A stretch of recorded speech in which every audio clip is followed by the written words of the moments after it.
Didik 23 Julai bersama saya Fazilah Harun. Assalamualaikum dan salam sejahtera. Hampir kesemua guru sudah menerima vaksin COVID-19. Perkara itu dinyatakan Menteri Penyelaras Program Imunisasi COVID-19 Kebangsaan PIK, Khairil Jamaluddin, susulan pembukaan sekolah secara berperingkat untuk pengajaran dan pembelajaran PDP bersemuka yang dijangka bermula September nanti. We'll give an update on that next week. I think we are close to vaccinating all the teachers, but we're working closely with the Ministry of Education to ensure not just the teachers, but the support staff also. Those working at the schools, cleaners, canteen operators, security guards, as well as the bus drivers. So we're working very hard to ensure that the school environment will be safe once we open the schools. Beliau yang juga Menteri Sains, Teknologi dan Inovasi berkata demikian pada sidang media mingguan Pasukan Petugas Khas Imunisasi COVID-19 CITF secara maya siang tadi. Sebelum ini, Kementerian Pendidikan memaklumkan dalam satu kenyataan bahawa sekolah akan dibuka secara berperingkat untuk sesi PDP secara bersemuka mulai 1 September. Ia selepas mengambil kira situasi semasa pandemik COVID-19 dan sesi persekolahan secara pengajaran dan pembelajaran di rumah PDPR diteruskan sehingga 31 Ogos. Ketetapan ini terpakai kepada semua sekolah kerajaan, sekolah bantuan kerajaan, sekolah swasta dan institusi pendidikan yang berdaftar dengan KPM. Dalam pada itu, Menteri Pendidikan Datuk Dr. Razzie Jidin mengucapkan tahniah kepada petugas PIK apabila lebih 500,000 rakyat negara ini divaksin. Tegasnya, ia satu kejayaan yang amat membanggakan. Memandangkan Malaysia adalah antara negara yang mencatat kadar vaksinasi harian tertinggi di dunia. Datuk Dr. Razzie dalam status Facebooknya berkata, walaupun pada awalnya kadar vaksinasi agak perlahan kerana kekangan bekalan, kejayaan ini membuktikan manifestasi usaha gigih kerajaan bersama seluruh rakyat untuk mencapai imuniti kelompok. Tambahnya, secara keseluruhan 67.61% guru telah menerima sekurang-kurangnya 1 dos vaksin. Bagi guru kelas peperiksaan khususnya, 85.17% daripada kumpulan guru ini telah menerima sekurang-kurangnya 1 dos vaksin. Bagi kaki tangan sekolah pula, 54.52% telah menerima sekurang-kurangnya 1 dos vaksin dan usaha sedang dipergiat bagi meningkatkan kadar vaksinasi di kalangan kaki tangan sekolah. Dalam perkembangan berkaitan penerima vaksin, kini dibenarkan merakam video dan gambar ketika disuntik bagi mengelakkan keraguan berlakunya kes diberikan suntikan vaksin kosong. Kebenaran daripada saya dan saya juga telah minta kebenaran daripada Menteri Kesihatan sendiri. Kalau sekiranya ada arahan untuk tidak diberikan kemudahan ini, sekarang ini penerima vaksin bolehlah video suntikan vaksin mereka. Go and film yourselves and take a video of your vaccination so that you have hard proof, and we also have hard proof that you've received the proper dosage for your vaccination.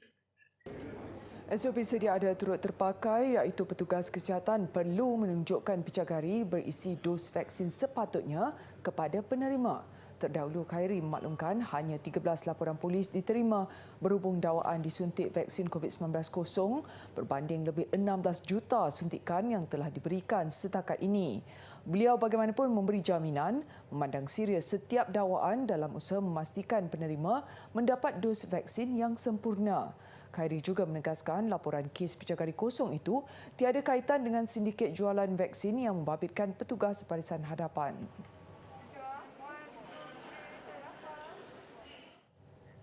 Lonjakan kes baru COVID-19 sehingga 15,573 kes hari ini. Ketua Pengarah Kesihatan Tan Sri Dr. Noor Hisham Abdullah berkata, lonjakan itu sekaligus menjadikan jumlah kumulatif meningkat kepada 980,491 kes. Bagi variant of concern, terdapat sebanyak 206 varian beta, 189 kes varian Delta, dan varian Delta inilah varian yang dominan akan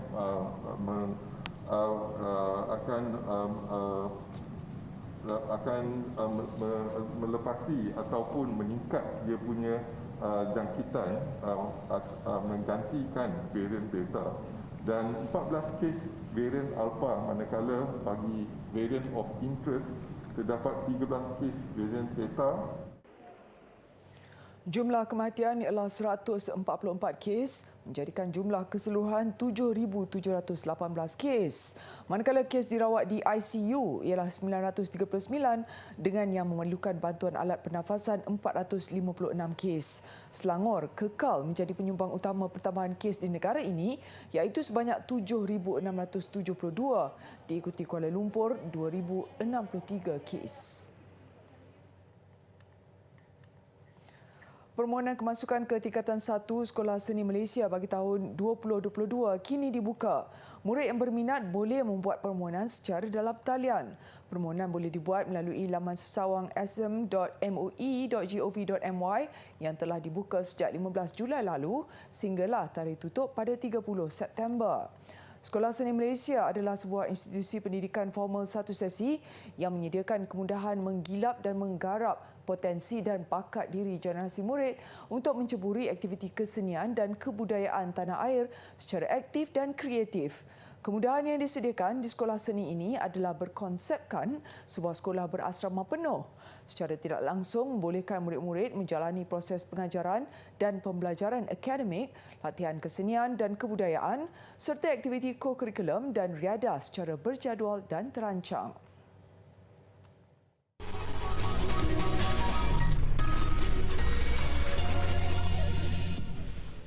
Sekumpulan murid sekolah rendah terjejas selepas kediaman mereka musnah dalam kebakaran di Kampung Titingan, Tawau, Sabah Isnin lalu. Kebanyakan kelengkapan sekolah musnah dalam tragedi berkenaan. Keadaan itu menyebabkan murid terbabit mengalami kesukaran untuk mengulang kaji pelajaran dan mengikuti PDPR. Murid yang terdiri daripada tahun 1 hingga 6 Sekolah Kebangsaan Kampung Titingan kini ditempatkan sementara bersama ibu bapa mereka di Balai Raya dan Masjid Babul Khair Kampung Titingan. Mereka mendakwa tidak sempat menyelamatkan barangan sekolah seperti buku, beg, pakaian dan alat tulis kerana api merebak dengan begitu cepat. Aku kan masuk masa mau selamatkan beg aku lah. Sebab aku tak beg dia orang je aku ambil lah sekali. Baru tu awalnya sama Al-Qurannya, sama Al-Quran kejap selamatkan. Baru tu sama anulah, sama punya telefon, sama charger. Barang sekolah saya terbakar, baju terbakar habis. Habis semua yang terbakar tu. Beg tidak terbakar. Ada pihak bantu kami untuk beli barang sekolah. Okeylah juga. Prihatin dengan nasib mereka, pihak SK Kampung Titingan juga melancarkan program kasih bagi membantu meringankan beban. Hasil pendaftaran dan pemeriksaan pihak sekolah telah mengenal pasti seramai 26 murid yang memerlukan bantuan. Sebenarnya kami dari hari pertama lagi lah berada di kawasan mangsa kebakaran ni dan kita sudah ambil langkah-langkah yang perlulah untuk membantu murid-murid yang terlibat. Setakat hari ini kami mendapat 26 nama lah untuk diberikan bantuan berbentuk barangan pakaian dan juga makanan ringan ya seperti biskut dan juga minuman dan sedikit wang tunai ya untuk membantu mangsa yang ada lah. Pihak sekolah juga akan membekalkan murid terlibat dengan modul dan peralatan sekolah memandangkan minggu hadapan PDPR akan bermula. Dalam kejadian Isnin lalu, 56 buah rumah di 3 blok kampung berkenaan musnah dalam kebakaran. Sehingga kini, 363 orang mangsa terdiri daripada 84 ketua keluarga terjejas berikutan tragedi itu yang berlaku sehari sebelum sambutan Aidiladha. Di mana ada kemahuan, di situ ada jalan. Seorang jurulatih sukan yang pernah dibebani dengan masalah berat badan kini bangkit dengan transformasi diri yang baru. Dengan usaha yang gigih, beliau berjaya menurunkan berat badan sehingga 30 kg dalam tempoh setahun. Terlibat secara aktif dalam sukan rugby sejak 1988 hingga 2002, kini Cikgu Najmul memainkan peranan sebagai jurulatih rugby bagi pasukan sekolahnya Maktab Sultan Abu Bakar di Johor Bahru. Bagaimanapun, selepas berhenti bermain rugby secara aktif, Cikgu Najmul mula berdepan masalah berat badan. Ini berkemungkinan kerana masih mengamalkan cara pemakanan yang sama ketika bergiat aktif dalam sukan dahulu. Beliau akui berat badannya pernah mencecah 100 kg.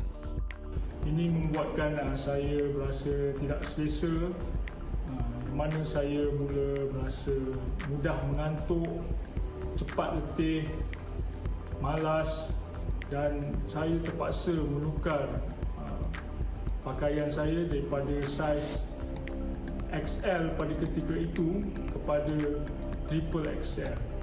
Baik, apabila kerajaan mengumumkan PKP 1.0 pada tahun 2020, saya berfikir bahawa saya perlu melakukan sesuatu. Risau dengan pelbagai penyakit yang mungkin dihadapi seperti serangan jantung atau strok, beliau nekat mengikuti program menurunkan berat badan pada Julai tahun lalu. Perkara pertama yang dilakukan adalah melalui diet pemakanan yang ketat, memandangkan aktiviti luar tidak dibenarkan ketika itu. Apabila kerajaan mula membenarkan aktiviti-aktiviti di luar, saya mula berjoging. Itu saya berjoging pada waktu sebelah pagi dan juga pada sebelah petang, di mana saya berjoging sekurang-kurangnya 5 hingga 10 km pada ketika ini. Pada ketika itu saya mula lakukan secara perlahan-lahan daripada 1 km saya tingkatkan kepada 2 km, pada 3 km, dan apabila saya mula boleh berlari sehingga 5 km dan saya maintain larian saya itu. Pada masa yang sama, Cikgu Najmul mengamalkan senaman kardiovaskular dan latihan beban. Kini beliau berjaya mencapai berat badan ideal iaitu 69 kg. Jadi, bagi adik-adik yang mahu menurunkan berat badan untuk lebih sihat, pengalaman Cikgu Najmul boleh dijadikan inspirasi.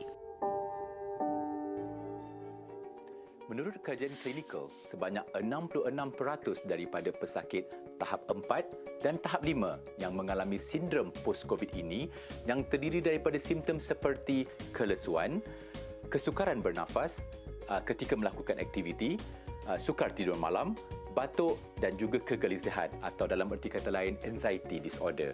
Sehingga kini, rawatan yang ditawarkan adalah berdasarkan kepada simptom yang diterima atau dipamerkan oleh pesakit-pesakit ini ataupun dalam erti kata lain, symptomatic relief dan fungsi tubuh yang terlibat.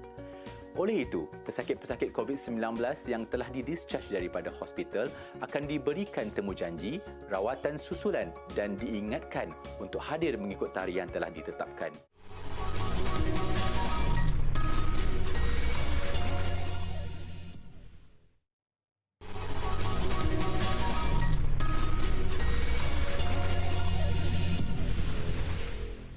China melancarkan kereta api maglev yang mampu mencapai kelajuan sehingga 600 km sejam terpantas pernah dibina negara itu.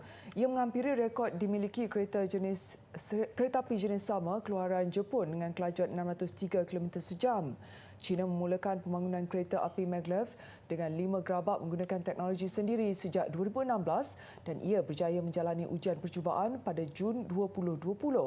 Dalam laporan awal pada 2019, sistem pengangkutan maglev dikatakan berupaya melakukan perjalanan dari Beijing ke Shanghai dalam tempoh 3 jam setengah termasuk waktu menunggu. Ia memendekkan masa perjalanan selama 2 jam berbanding menggunakan kereta api laju biasa. Setakat ini, syarikat itu belum mengumumkan sebarang rancangan lanjut untuk pengkomersialan pengangkutan maglevnya.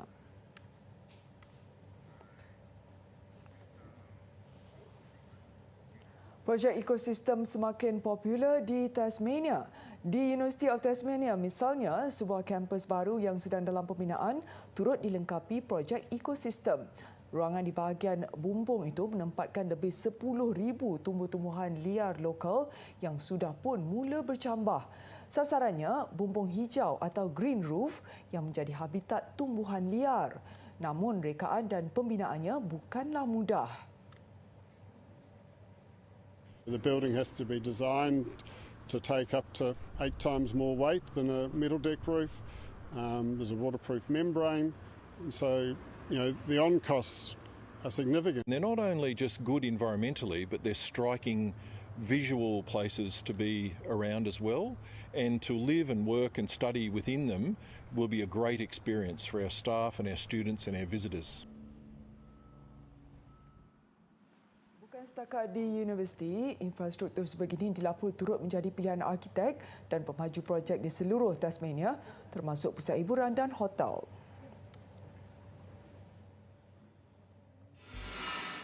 Di London, United Kingdom, orang ramai diberi pendedahan tentang isu pemanasan global serta peranan teknologi membantu menanganinya. Di kawasan tumpuan ramai, Envision Virgin Racing mempamerkan replika ais kereta Formula E seberat 2,248 liter dan mengajak orang ramai meneka kepantasan dan peratusan kecairan ais selepas didedahkan kepada cuaca panas di London selama 24 jam. Untuk setiap penyertaan, $1 akan disumbangkan kepada projek alam sekitar. Pameran Melting Point ini diadakan menjelang perlumbaan Formula E di London hujung minggu ini serta sidang perubahan iklim Pertubuhan Bangsa-Bangsa Bersatu pada Oktober nanti.